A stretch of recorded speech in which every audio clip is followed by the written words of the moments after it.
안녕하세요. 빠물한복두빠입니다. 구독과 좋아요, 알림 설정, 회원가입 부탁드리겠습니다. 3월 외화 예금이 16억 달러 밑으로 내려갔습니다. 그 정도로 상당히 해외 투자 증가에 2개월 연속 감소되는 추세를 보이고 있다는 얘기죠. 그러니까 국내 자금도 빠져나가고 해외 자본도 살짝 랜딩 기어 내리려다가 다시 이륙해서 우회하는 어떤 그런 루트로 지금 한국의 자본시장이 인식이 되어 가고 있는데, 이런 식으로 지금 계속해서 외화 자금이 빠져나간다면 IMF 1997년 외환보유고가 거의 바닥이 나서 온 나라가 난리가 나지 않았습니까? 그만큼 경제적 대위기가 왔었는데, 이거 이런 식으로 계속해서 이 개인 거주자 외화 예금까지도 지금 흔들흔들거리고 있다면 상당 부분 좀 불안한 어떤 심리를 계속해서 부추길 수밖에 없는 그런 상황으로 갈 수 있다라고 볼 수가 있겠죠.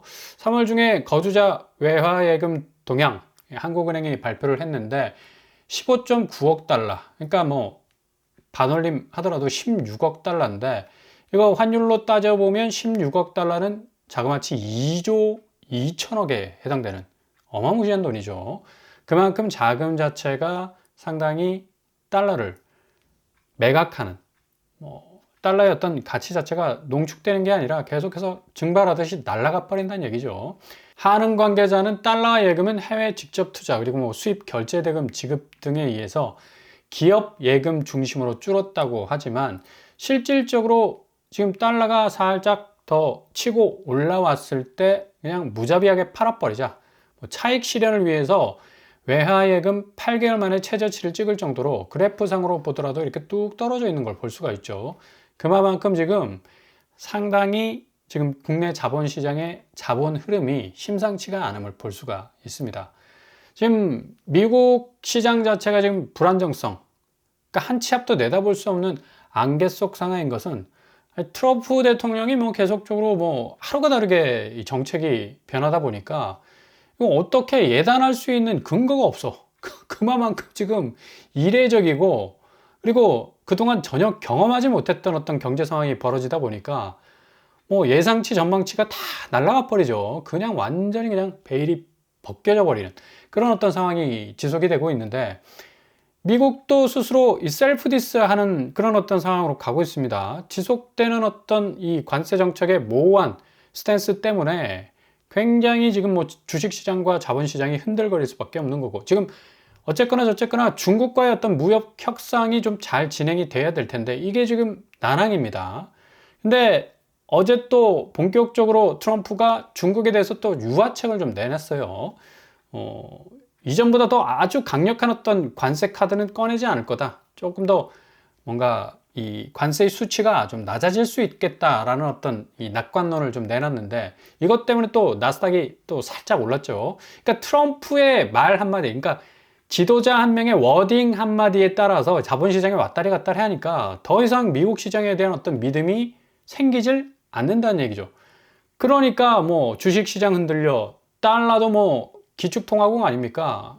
국채 팔아가지고 수출해서 그만큼 단단한 어떤 자본시장을 만들어 가는 게 미국의 어떤 이 자본시장의 흐름인데, 이게 안 되니까 달러도 계속적으로 달러 인덱스가 떨어져 나가는 그런 모습 보이니까 이거 트럼프 입장에서도 굉장히 당황스러울 수밖에 없는 거예요. 그렇게 믿었던 국채 가격이 폭락하고 국채 금리가 올라가 버리니까 이거 감당 안 돼. 부채를 갚아야 되는데 오히려 부채를 지게 생겼으니까, 달러는 믿는 건 그거밖에 없는데 달러 가치 자체도 지금 흔들흔들 하고 있으니까, 이렇게 되니까 안 되겠다, 달러 가치 회복에 나서자 라고 하면서 다시 스탠스를 바꾸게 됐는데, 미중 무역 갈등 완화 기대 때문에 환율이 다시 1420원대로 후반부로 지금 상승하고 있는 추세, 1430원까지 올랐는데 지금 또 오후에 살짝 내려섰죠. 그만큼 지금 환율 시장은 한국은행도 지금 예단하지 못할 정도로 상당 부분 불안정하다. 그래서 금리 동결을 할 수밖에 없었던 거죠. 파월이 일주일 전만 해도 이 트럼프의 인플레이션 우려 없다, 빨리 금리 내려라, 조인트 까듯이 공격적인 어떤 발언을 쏘아대니까 파월 입장에서도 지금 할 말이 없는 거예요. 관세 부분에 있어서는 불을 보듯 뻔한 거 아닌가? 물가는 계속적으로 치고 올라가고 인플레이션 뭐 명확관한 그런 어떤 이 경제적 현상으로 나타날 수밖에 없는데 파월 입장에서는 뭐 기본적인 어떤 원칙을 설파를 한 겁니다. 관세가 인플레이션 유발 우려할 겁니다. 데이터 지켜보겠습니다. 계속적인 어떤 스탠스를 유지를 하니까 둘 사이의 갈등 때문에 지난주 완전히 뭐 미국 주식시장이 완전 개박살 났죠. 이런 와중에 뭐 증시 폭락해 달러가치 3년 만에 최저점을 찍어 답이 없는 거라 답이. 그러니까 자체 미국의 아니 2024년 후반기만 해도 뭐 달러 가치는 뭐 거의 모든 세계를 제패할 정도로 모든 시장의 가치를 흡수하는 어떤 어마무시한 이 파워를 보여주지 않았습니까? 그리고 미국 주식시장은 골디락스의 전형적인 그런 모습을 보여줬었죠. 황금빛으로 반짝반짝 빛나는 고용과 성장과 그리고 주식시장, 자본시장, 가상화폐 모든 돈 되는 건 다 미국에서 시작돼서 미국으로 마무리가 된다는 어떤 그런 인상이 강했는데 이게 완전히 뭐 거의 반년 만에 날아가 버렸으니까 이거 다시 회복하기 위해서는 지금 참모진들 굉장히 지금 고심을 할 수밖에 없는 거고 지금 강대강으로 갈 수밖에 없는 중국과의 이 관세 협상 스콧 베센트 같은 경우 뭐 재무장관이 매우 가까운 시일 내에 대중 무역 전쟁 완화를 예상하고 있다라는 말을 꺼낼 정도로 지금 굉장히 미국 쪽도 불안한 어떤 이 경제 이 외줄타기 현상 그리고 주식과 가상화폐 그리고 자본시장의 어떤 침체기가 오지 않느냐라는 어떤 공포감이 계속적으로 이 확대가 되고 있는 그런 상황에서 이거 무마시켜야 되잖아. 어쨌거나 지금 소화기 딱 들고 불길을 좀 진압을 해야 되는데 이 부분이 좀 계속 오락가락하는 어떤 그런 어떤 입장 차이 때문에 굉장히 지금 자본시장이 헷갈려 가는 그런 상황입니다. 그래서 뭐 트럼프도 뭐 공식 석상에 또 나와서 대중관세 상당히 낮아질 거다라고 이 발언은 했습니다. 근데 내일 또 어떻게 달라질지 모르는 거 아니야. 그만큼 지금 손바닥을 그냥 뒤집듯이 그냥 완전히 하루하루가 다르게 이렇게 진행이 되는 건데 지금 무엇보다도 이 한국의 어떤 수출 부분이 굉장히 어떤 타격을 받을 수밖에 없겠죠.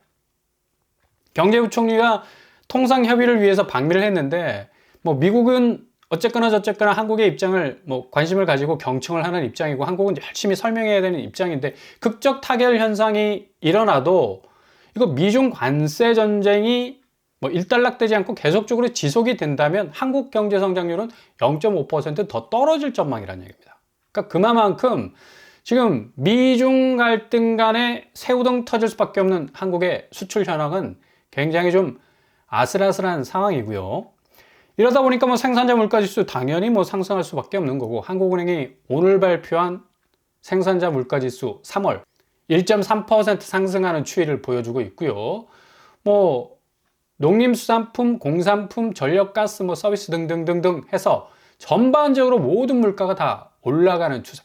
그러니까 생산자 물가지수가 올라가면 이제 소비자 물가지수 당연히 뭐 동조해서 올라갈 수밖에 없는 거고. 국내 공급 물가지수 역시도 지금 우리가 중간재 잘 다듬어서 수출해야 되는데 이 중간재 부분도 물가가 계속적으로 올라가고 있으니까 기업이 더 힘들어질 수밖에 없는 거죠. 국내 공급 물가지수 6개월째 상승세. 당연히 소비자 물가지수 자극할 수밖에 없는 겁니다. 물가가 이렇게 계속적으로 오른다는 얘기는 아무리 개인이 수입이 어느 정도 우상향으로 가도 상대적으로 물가가 올라버리면 이건 수입이 줄어드는 거하고 똑같은 현상이잖아. 그러니까 당연히 제일 부가가치가 높았던 아파트 시장의 거래량은 뚝 떨어질 수밖에 없는 겁니다. 완전히 컷 모양이잖아. 그죠? 7월 달에 9,223건 찍었다가 정점 찍었죠. 근데 2025년 들어서 3월 달 역시도 9,250, 이건 뭐 때문에 그렇습니까? 토제 해제해버렸잖아. 그러니까 단기간 급상승한 겁니다. 그러니까 2024년 7월의 정점과 2025년 3월의 정점이 딱 함수관계로 만났는데 이게 그냥 완전히 꼬로박는 지금 거의 4월 달에는 1,600건 밖에 안 돼서 3,000건 될까 말까 합니다. 그 정도로 지금 경제 현황이 안 좋기 때문에 거래량 확실히 줄 수밖에 없는 거고. 작년 대출 규제 강화가 되면서 9월 달에 3,000건으로 하락하던 그 추세 그대로 올해 4월 달 추세도 고스란히 그렇게 이어질 수밖에 없는 거고요. 지금 서울 아파트 값에 이 풍향계를 할 수 있는 올림픽 파크 포레온 26억까지 찍었다고 난리가 났었는데 호들갑이 떨었죠. 근데 지금 매매가가 17억이 나왔어. 아니 이거 10억이 폭락을 했네? 야 이거 뭐 직거래일 가능성도 뭐 있어 보이고요. 어쨌거나 저쨌거나 직거래는 선행지표입니다. 지금 최근에 서울 아파트 거래를 보면 직거래 가격을 고스란히 따라가는 그런 어떤 모습을 보여주고 있거든요. 이거 굉장히 의미 있는 그런 포인트라 볼 수가 있겠고, 올림픽 파크 포레온이 무려 뭐 10억 정도 폭락했다라는 사실은 시장에 큰 충격이 될 수밖에 없는 거고, 전월세도 여기 뭐 11억 정도 상당히 좀 쭉 올라섰다가 좀 내림세를 보이는 그런 어떤 상황으로 가고 있는데, 이게 문제가 뭐냐면 지금 올림픽 파크 포레온 이 아파트 가치에 대해서 은행들이 낙점을 했습니다. 낙점. 그러니까 뭐 충분히 자산 가치로서 뭐 안전자산이다 라는 어떤 시그널을 줬기 때문에, 무슨 시그널이냐, 국민은행이 최대 규모 6천억 규모로 잔금 확대해 가지고 대출 때려줬잖아. 농협, 우리은행 역시도 2천억, 1천억 쏴줬습니다. 신한, 하나 뭐 상황에 따라서 증액 검토할 예정이 됐는데 당연히 증액해가지고 대출 내줬죠. 그만큼 둔촌주공에 정말 은행이 때려넣은 돈들이 뭐 어마무시 1조를 훌쩍 넘어갈 정도입니다. 근데 지금 10억이 폭락했는데 이거 어쩔 거야. 앞으로 서울 아파트 시장이 이 정도의 어떤 가격 대조정기를 겪게 된다면 시중은행 큰일 납니다. 그리고 송파구 대체적으로 뭐 토제 재조정되면서 전반적으로 3주일 거래상 간에 대부분 2억에서 3억 정도 떨어져 나가고 있고요. 전세 역시도 10억 이상 하락하는 곳이 비일비재할 정도. 뭐 거래량이 굉장히 많았던 노원구 역시도 지금 129건 안밖에 안 되고, 금간구, 금천구 19건, 관악구 72건, 구로구 89건. 이게 말이 됩니까?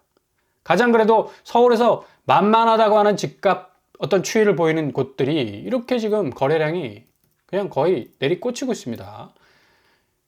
그만큼 앞으로 집값에 대한 대조정기가 올 가능성이 크다.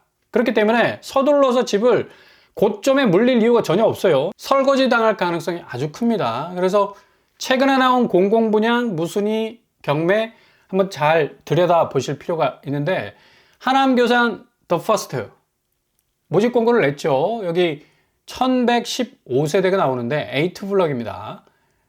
51제곱이 4억 6천, 59제곱이 58제곱이 5억 3천 수준입니다. 뭐 지금 나오는 하남교산 같은 경우는 3호선 5급역에서 딱 출발하는 연장선이 연결이 돼버리면 거의 송파권으로 편입되는 그런 어떤 입지를 가지고 있는 곳이죠. 하남 검단산역과도 가깝고 5호선, 3호선이 교차할 수 있는 그런 서울의 어떤 접근성이 굉장히 좋아지는 그런 아파트를 할 수 있는데, 4억에서 5억대면 거의 마지막 분양가가 되지 않을까라고 예상을 해볼 수가 있겠고요. 지금 뭐 발코니 확장비도 뭐 400에서 700밖에 안 됩니다. 지금 보통 한 2천만 원씩 때리고 있죠. 그리고 해당 지역 30%, 경기도 20%, 기타 지역 50% 당첨 비율이 있고, 조금 아쉬운 부분은 소득 기준이 지금 공공분양이라서 딱 정해져 있는데 여기에 좀 맞춰서 지원을 하셔야 될 것 같습니다. 규제도 뭐 재당첨 제한 10년, 전매 제한 3년, 거주 의무 3년이 되겠습니다. 이 부분은 조금 참고를 하셔야 되겠네요. 그러니까 이만큼 공공분양에 대해서는 상당히 좀 메리트가 있는, 가격적으로 메리트가 있는 부분들이 있기 때문에 잘 참고를 하셔야 되겠고요. 분양 일정은 뭐 특별 공급이 5월 7일, 이제 얼마 남지 않았죠. 일반 공급은 5월 8일에서 5월 9일까지 진행이 되겠습니다. 뭐 입지, 제가 좀 전에 말씀드린 것처럼 3호선 연장이 결정적이다. 그리고 지금 살아있는 라인은 5호선 하남 검단산역. 약간 여기 잘 들여다보시고 필터링을 잘 하셔야 될 필요가 있다는 얘기죠. 이처럼 부동산 시장의 거래량 지금 거의 뭐 침체의 일로를 보여주고 있는데, 지금 한국 부동산 시장의 문제가 뭐냐? 중국식 침체를 답습하고 있다는 거예요. 지금 내수 침체하고 같이 맞물려 돌아가고 있기 때문에 중국의 자본이 3분의 1 정도가 부동산 내수를 담당을 했어요. 거래가 잘 됐었죠. 뭐 아파트 때려짓고 뭐 어마무시한 헝다, 비구이위안 뭐 승승장구하지 않았습니까? 근데 다 지금 법정 관리 뭐 완전 청산에 들어갈 정도로 완전히 그냥 박살이 나고 있고, 한국 역시 70% 이상의 자본이 부동산에 잠식이 돼 있어요. 결국 내수 침체, 중국 침체하고 비슷하게 가고 있다는 얘기. 아파트 사기 위해서 대출, 그리고 고금리 상황이 왔죠. 소비가 당연히 둔화될 수밖에 없지. 금리하고 원금 갚느라 정신없는데. 그러면 다시 내수 경기가 침체에 빠지게 되고 아파트 시장 가격은 떨어질 수밖에 없다. 그러니까 중국식 침체의 위험이 고스란히 살아있는 리스크가 바로 한국 부동산의 현주소란 얘기예요.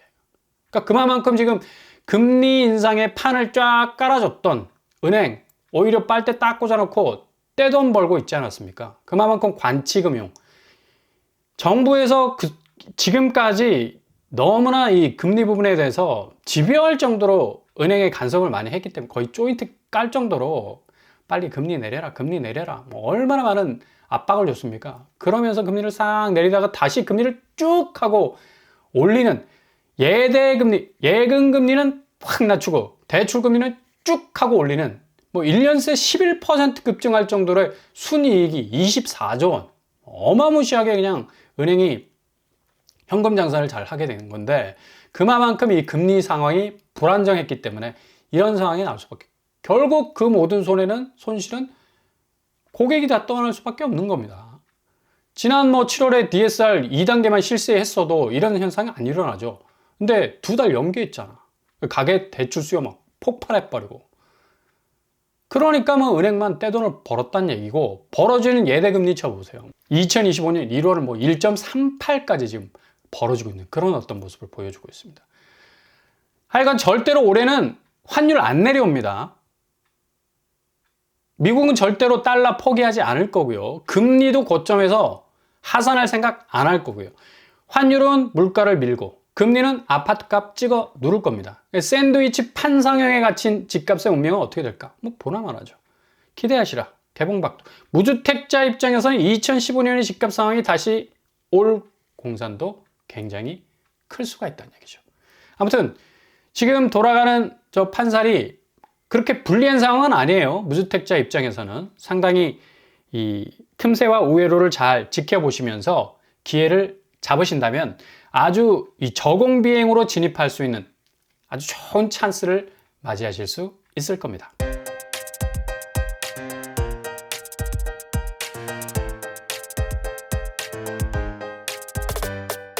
오늘의 부동산 캐릭터처. 지금 둔촌주공이 10억 폭락할 정도로 좀 시장의 변화가 굉장히 지금 요동치고 있습니다. 겉으로 보기에는 보합세에서 다시 집값 오른다 마나요 이런 식으로 소리들을 하고 있는데 이거 아니에요.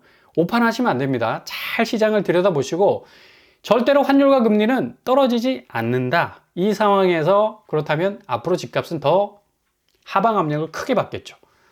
그 사이사이에 진입할 수 있는 저공비행으로 들어갈 수 있는 그 요소를 발견한다면 굉장한 어떤 기회를 잡을 수 있는 기회도 올 수 있겠습니다.